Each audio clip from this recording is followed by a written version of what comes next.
नाम आपका शाद है। शाद शाद। शाद नाम का मतलब होता है खुश, मसरूर, चेयरफुल, जॉयफुल, हैप्पी। शाद जैसे हसीन नाम के लिए एक प्यारा सा शेर हाजिर है।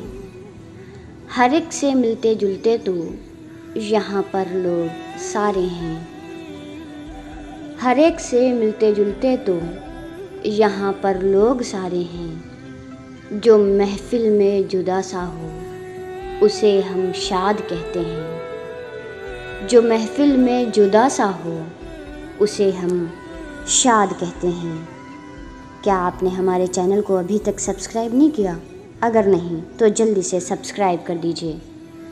हमारी आने वाली 3 नेम वीडियोज़ हैं, सुरभि, मेराज और कहकशा।